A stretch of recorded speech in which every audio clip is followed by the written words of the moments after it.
Hello à tous et bienvenue dans ce nouvel épisode d'After Cinéma. Comment ça va l'équipe ? Hello. Hello, ça va au top ? Ouais, super, encore Super. une fois. Et bah comme d'hab, ça va super.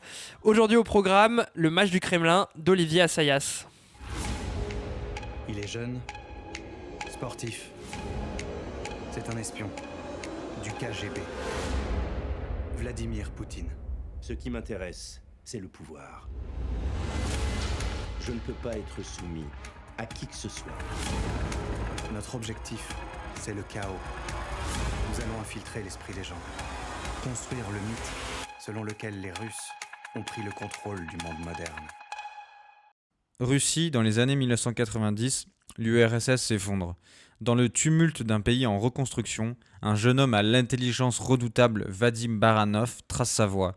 D'abord artiste puis producteur de télé-réalité, il devient le conseiller officieux d'un ancien agent du KGB promis à un pouvoir absolu, le futur tsar Vladimir Vladimirovitch Poutine. Et ben on passe du coup d'abord sur le quiz avec 2 questions qui concernent le match du Kremlin. Première question, avant même que l'adaptation elle soit envisagée par Olivier Assayas, il y a un petit lien un peu anecdotique qui réunit Olivier Assayas, le réalisateur du film, et Giuliano d'Ampoli, l'auteur du livre Le match du Kremlin dont le film est adapté. Quel est ce lien ? Donc je vous laisse faire des propositions et si vous ne trouvez pas, je vous donne des indices. Ils sont français tous les deux. Non, Ils ont fait une école ensemble. non, Ils sont beaux-frères par alliance. non, c'est précis mais c'est pas ça. C'est Cousins. un lien familial ? Non, c'est pas un lien familial. Ils ont déjà bossé sur un projet ensemble. Non, c'est pas ça. Ils sont fans de Metallica tous les deux. Non, très précis mais non. Ils ont des actions dans la même entreprise. Non, non, c'est pas ça. C'est Ils un- utilisent la même marque de shampoing. Non, C'est un truc sur leur hobby ? non, c'est pas sur leur hobby. Ils ont des problèmes de gencives tous les deux. Non, non, non, non, Ils ont le même âge. non. Ils sont nés le même Bon, jour. je vais donner un indice. c'est un podcast sur lien la qui vie. fait que ils se côtoyaient déjà un peu avant. Ils ont fait la même école. Non. Non. C'est encore vrai aujourd'hui. Le lien qu'ils ont, il est encore vrai aujourd'hui. Et du coup, ça fait qu'ils se côtoient un petit peu. Et d'ailleurs, à l'époque, du coup, Giuliano d'Ampoli lui avait envoyé le bouquin, vu qu'ils se connaissaient un peu, pour qu'il le lise, sans même juste comme ça, hein, en cadeau, hein, pas pour qu'il Ils ont tous les deux l'adapte. habité en Russie. Non, mais on se Ah, rapproche là. mais ils sont voisins. Ouais, exactement. Ah. Ils sont voisins en Italie, au fin fond de la Toscane. Ils habitent l'un à côté de l'autre. Ah, ils habitent en Toscane. Ouais. Ah, c'est stylé. Bah du coup, je sais pas si c'est des maisons de campagne ou leur maison principale, mais en tout cas ils sont voisins, donc ils se connaissaient, ils se côtoyaient, et Giuliano d'Ampoli, il avait même envoyé le bouquin, genre juste, bah voilà voisin, j'ai fait ça, si tu veux le lire quoi. Ouais, c'est ça, ouais. Alors, donc voilà, donc ça c'est bon, donc c'est le point pour Gaspard, du coup c'est Gas qui l'a eu. Attention Sné, t'as toujours pas ouvert le compteur en 2026. Non mais j'abandonne. Je vais être hors compétition. Et deuxième question, qui est une petite question GeoGuessr. Dans quel pays le film est tourné pour reconstituer la Russie, puisque pour des raisons un peu évidentes diplomatiques, ils n'ont pas pu tourner en Russie. En Ukraine. En Grande-Bretagne. Non, En Pologne. non, En Biélorussie. non, En Lituanie. non. En Lettonie. Oh, je l'ai dit en même temps que toi. Ah, ouais, c'est bon, Je le donne à Sné parce qu'elle a dit Lituanie. Ouais. Donc je l'accorde à Sné qui était. Ouais, c'est en Lettonie, bravo.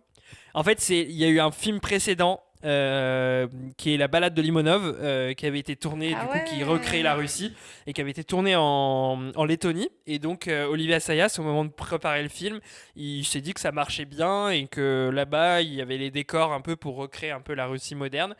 Et donc, tous les deux sont tournés en Lettonie, pays européen avec des relations diplomatiques plus simples pour mener un tournage. C'est très beau en tout cas. Pas sûr que ce soit très beau, mais en tout cas, c'est fidèle à l'image que j'ai de la Russie. Et bah, on passe à nos avis. Ouais, bah moi je vais commencer. J'ai pas lu le livre, je crois, contrairement à vous trois. Donc j'y allais vraiment vierge de tout avis sur cette œuvre. J'ai plutôt été divertie, je dirais, par le film.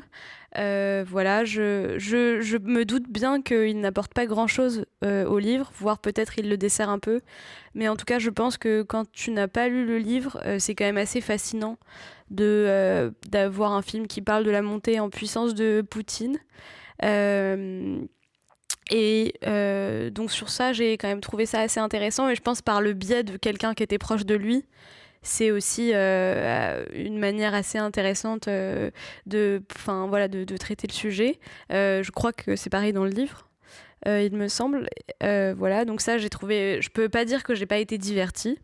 Je trouve que les acteurs jouent très très bien aussi. Après, effectivement, il y a quelque chose d'assez linéaire dans le film, c'est-à-dire qu'on sent qu'il s'est quand même vraiment appuyé sur l'œuvre et qu'il la raconte de manière vraiment linéaire, sans prendre un parti par rapport à l'œuvre et sans couper, sélectionner des choses qui pourraient avoir plus de sens dans le cinéma ou appuyer peut-être un certain moment de cette arrivée au pouvoir, de cette montée au pouvoir de Poutine.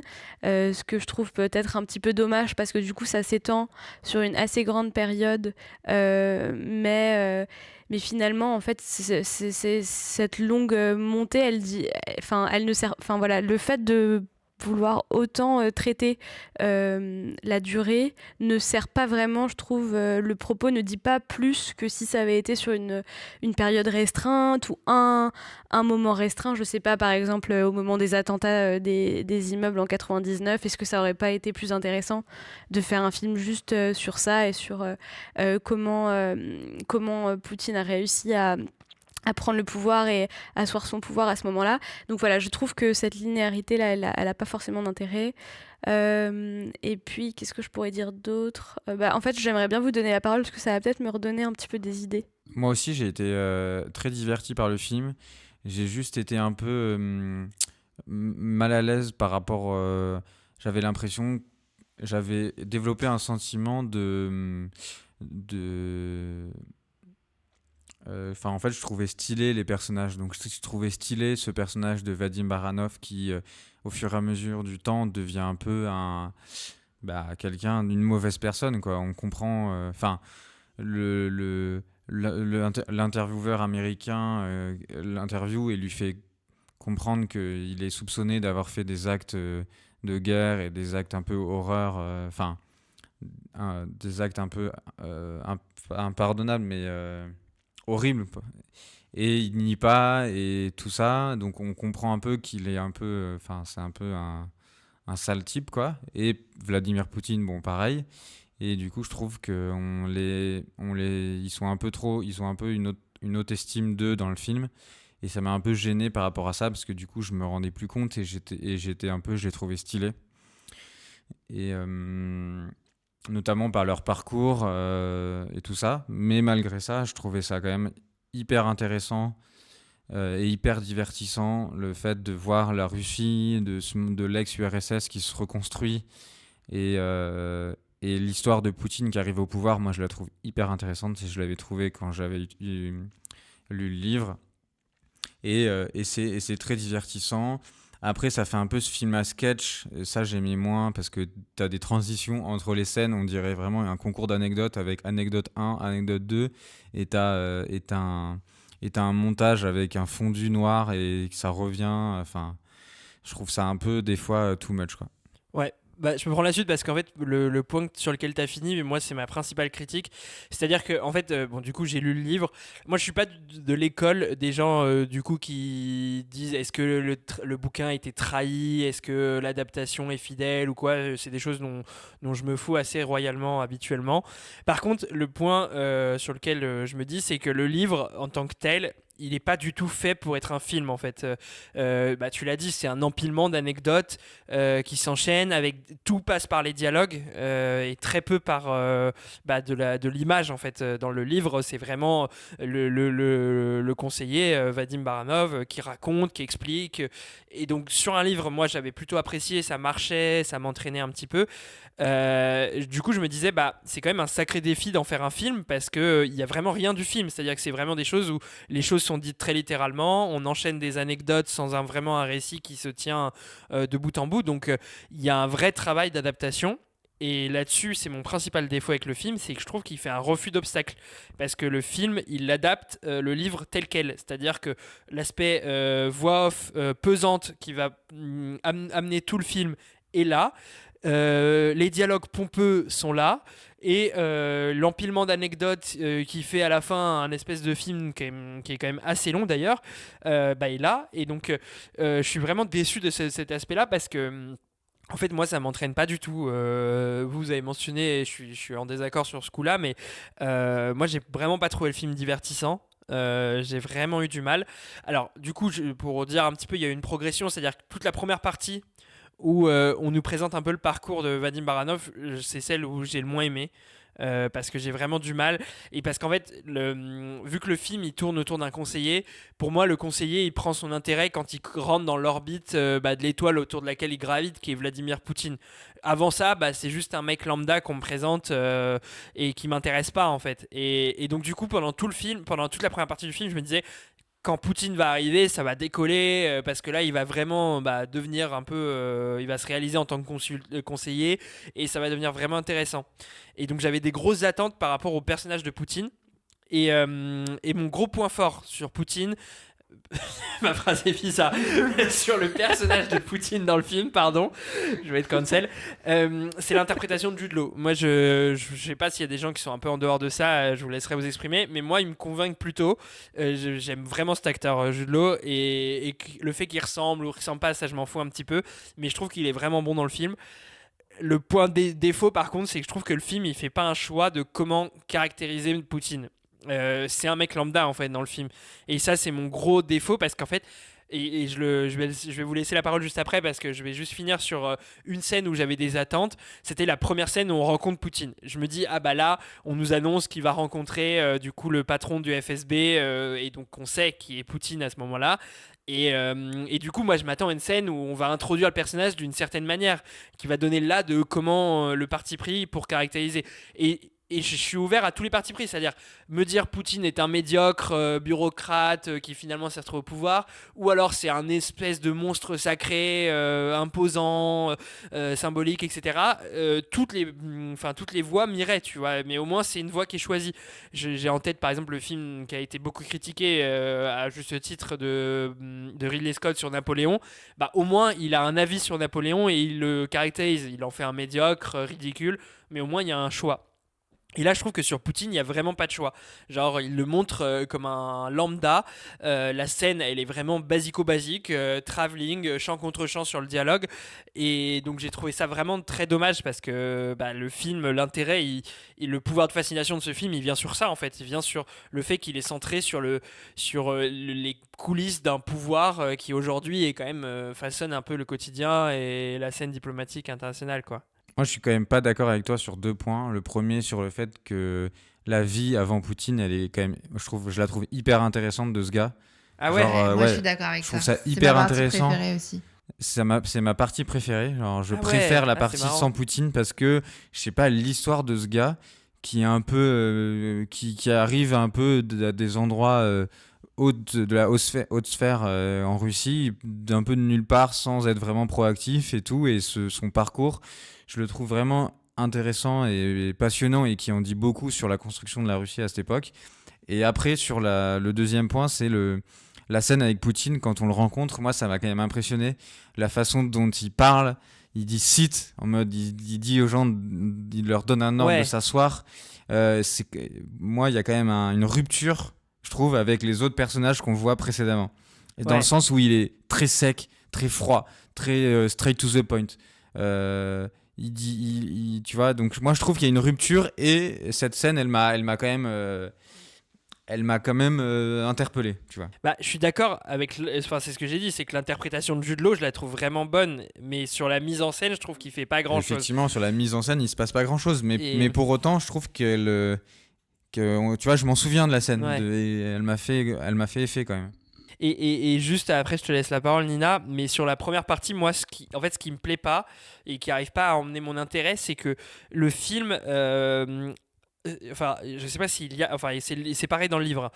S'il y arrive pas ou s'il veut pas, mais vraiment caractériser qui est Vadim Baronov. Parce qu'en fait, il y a une espèce d'ambiguïté, mais en même temps, c'est pas développé. C'est qui est ce mec en fait? Est-ce que c'est un opportuniste qui juste a suivi le courant et a vu qui était en tête du régime et donc contre ses idéaux il est allé? Est-ce que c'est un convaincu? Parce qu'il y a des moments quand il parle avec le journaliste, bah, il apparaît comme quand même un convaincu de la philosophie de Poutine. Ou alors, est-ce que c'est un mec juste qui avait ses idéaux, mais qui s'est dit, bah, de l'intérieur, je vais être capable de contenir Poutine dans une certaine limite, même si c'est un mec à qui on pose pas de limite, parce que il y a un moment, il dit aux journalistes, bah, quand il propose une décision, bah, souvent je vais aller à l'encontre. Par exemple, sur le cas de l'Ukraine, il dit au début, bah, moi j'étais contre, mais une fois qu'il s'est décidé, bon, bah là, j'y peux plus rien, quoi, et donc je m'exécute. Mais du coup, je me disais, bah, si tu veux m'intéresser sur le personnage, développe-le et montre-le-moi. Mais si t'en fais un mystère et que tu me montres sa vie, bah moi j'en reste en dehors. Enfin, c'est vrai, mais bon, après c'est chacun son appréciation. Mais en tout cas, moi ce personnage-là, vu que j'arrive jamais à le sonder, il m'entraîne pas. Et moi, justement, sur ce personnage, je trouve que pour le coup, je trouve que ça, bah, un peu comme tout, mais il a gardé ce que. Enfin, je sais pas ce que vous en pensez, mais je trouve qu'il a gardé ce qui était fait dans le livre. Dans le livre, tu le sondes pas, ce personnage non plus. Bah ouais. Et ça, moi, j'aimais bien. J'aimais bien justement ce truc de pas comprendre et de jamais savoir comment se positionner par rapport à lui. Je trouvais que c'était quand même intéressant. Parce que je trouve que ça te met dans un état particulier et ça fait que le truc est un peu. Tu sais pas, en fait, tu sais pas comment te foutre par rapport à lui, et notamment par son parcours, par le fait qu'avant il était metteur en scène de théâtre. Enfin, je trouve qu'il a un parcours hyper atypique, et le fait, en plus de jamais savoir où il est, enfin, moi, pour le coup, j'aime bien être maintenue un peu dans cette incompréhension. Ouais. Mais moi, je trouve que le personnage, enfin, moi, la manière dont je l'ai compris, c'est à la fin, dans un dîner, il dit qu'il a une espèce de. Il en parle avec sa femme, et il dit qu'il a une espèce de distance un peu cynique vis-à-vis de ce qui se passe, et que ce qu'il aime en réalité, c'est juste cette espèce de jeu d'échecs dont il a les clés. Et après, moi, par contre, mais c'est ça, du coup, moi, le point faible du film, c'est que je trouve que. Comme je comprends le personnage, c'est qu'il est avec une femme dont il est très amoureux et que elle finit par, en fait, même en étant au départ de gauche et dans des milieux alternatifs, à s'intéresser au pouvoir et à vouloir sortir avec des hommes de pouvoir, et que pour moi, j'ai l'impression que ce personnage, il aspire un peu à lui plaire, et je trouve que du coup, cette femme-là, elle prend beaucoup de place dans le film et j'en vois pas forcément l'intérêt. Après, juste pour terminer sur ce que tu disais sur sur le début du film, moi je suis d'accord avec Gaspard et Nina, c'est que je trouve que ça permet aussi de poser le décor de comment était la Russie avant Poutine, et que du coup ça a du sens. Et puis même moi j'ai l'impression que c'est, enfin, et je pense qu'il y a eu ça aussi à une époque en France, mais c'est hyper loin nous aujourd'hui aussi de ce qu'on connaît, cette époque un peu de profusion et du fait que tu pouvais accéder à des très hauts postes juste par relation. Et il y avait beaucoup de plus, j'ai l'impression, ce côté bling à cette époque, et ce côté un peu relation sociale, très mondain et tout. Et ça, moi, j'ai adoré aussi cette partie du film pour ça, et de voir lui son parcours de vie. J'ai l'impression qu'aujourd'hui, c'est beaucoup plus rare, ça passe beaucoup plus par aussi les diplômes et les choses comme ça. Et du coup, moi, j'ai adoré cette partie-là. Et en fait, le fait que lui, il se laisse... Et pour moi, elle a un peu le même parcours. Ils se laissent tous les deux un peu portés par l'air du temps. Ouais. Et ça, c'est assez marrant parce qu'en fait, elle finalement, elle fait aussi... Enfin, j'ai l'impression qu'elle fait un peu comme lui. Ouais, et je trouve que moi, au contraire, je trouve qu'ils n'ont pas assez appuyé le fait que, par exemple, quand tu dis la scène, elle me fait rien vivre, la scène où ils viennent chercher Poutine, bah, je trouve que c'était pas assez appuyé, qu'en fait, ce mec, c'était... Enfin, en fait, que quand il y avait Boris Eltsine au pouvoir, genre, ils savaient vraiment pas qui ils allaient pouvoir mettre au pouvoir, et qu'il y avait cette espèce de no man's land qui pouvait prendre le pouvoir, et qui sont allés chercher un mec, genre... un peu out of nowhere, qui, tu vois, et j'aime bien, je pense que moi j'aurais aimé qu'ils appuient ce truc de, en fait, Poutine, on s'attendait pas du tout à ce que ça se passe comme ça, tu vois, parce que c'était un mec qui venait de nulle part, et qui sont allés dégoter comme ça, mais parce qu'il fallait virer Eltsine du pouvoir, et je trouve que c'est pas forcément hyper appuyé dans le film. Bah, je trouve que là-dessus, enfin moi je suis pas forcément d'accord, parce que je trouve que c'est l'un des arcs narratifs qui revient le plus au travers de